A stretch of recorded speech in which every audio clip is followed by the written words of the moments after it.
প্রিয় দর্শক, আসসালামু আলাইকুম। হাসিনা আর যাই করুক, দেশের জন্য অনেক কাজ করেছে বলা পাবলিক গুলার জন্য একটা তথ্য জানিয়ে দিই, একটু ভালো করে শুনবেন। বাংলাদেশের বর্তমান ঋণ কত জানেন? 99.3 বিলিয়ন মার্কিন ডলার। আই রিপিট, 99.3 বিলিয়ন মার্কিন ডলার। আর গত বছরে পাচার হয়েছে কত জানেন? 94 বিলিয়ন মার্কিন ডলার। হিসাব করে দেখলাম, তিনি যেই টাকা পাচার করেছেন সেই টাকা দিয়ে মাত্র 697টা মেট্রো রেল, 397টা স্যাটেলাইট আর 36টা পদ্মা সেতু বানানো যেত। একটা 1000 টাকার নোটের ডাইমেনশন কি, সেটা নিয়ে না হয় অন্য এক সময় আলাপ করা যাবে। ধরুন 11 লক্ষ কোটি টাকা 1000 টাকার নোট দিয়ে একটার উপর একটা রাখলে এর উচ্চতা কত হবে জানেন? 750.5 কিলোমিটার। বাংলাদেশের সর্বোচ্চ উচ্চতার পাহাড়ের উচ্চতা কত? 1063 মিটার।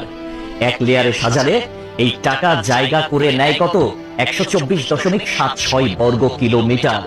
আর ঢাকার সাইজ মাত্র 306 বর্গ কিলোমিটার, চট্টগ্রাম 155 বর্গ কিলোমিটার। এই দুই বিভাগীয় শহর বাদে বাকি সব বিভাগীয় শহর এই টাকা দিয়ে ঢেকে দেয়া যাবে।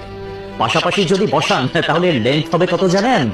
1782349.6 কিলোমিটার।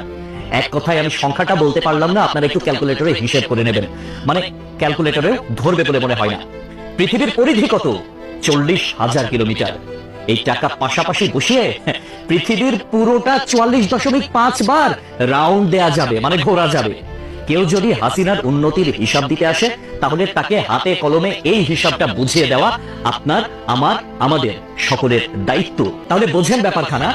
আমাদের শিরা উপশিরা থেকে শুরু করে রন্ধ্রে রন্ধ্রে প্রত্যেকটা জায়গায় এইরকম চুচামারির অভ্যাস। মানে দেশে উন্নয়ন হবে, উন্নয়নের আগে কে কয় টাকা ভাগ করে খাবে, এইটাই হচ্ছে তাদের টেন্ডেন্সি, এইটাই হচ্ছে তাদের মানসিকতা। পদ্মা সেতু হয়েছে কত টাকায় আপনারা সবাই ভালো করে জানেন। মেট্রো রেল হয়েছে কত টাকায় আপনারা সবাই জানেন। এলিভেটেড এক্সপ্রেস ওয়ের হিসাবটাও একটু গুগল করলে জানতে পারবেন। অথচ অন্যান্য দেশে এটার অর্ধেকও খরচ হয় না। তাহলে বাকি টাকা কই যায়? এক কথায় উত্তর, বেগম পাড়ায়। তবে একটা বিষয় ভালো লেগেছে, শেখ হাসিনা পলায়ন করেছে, কিছু নেতা কর্মী তারা বাংলাদেশে আটকা পড়েছে, তাদের বেগমরা কিন্তু ঠিকই বেগম পাড়ায় এখন আছে, আর তারা এই আমাদের অজপাড়া গায়ে রয়ে গেছে। একটা কথা সবসময় মনে রাখবেন, পাপ বাপ কেউ ছাড়ে না। প্রকৃতি ছাড় দেয় কিন্তু ছেড়ে দেয় না।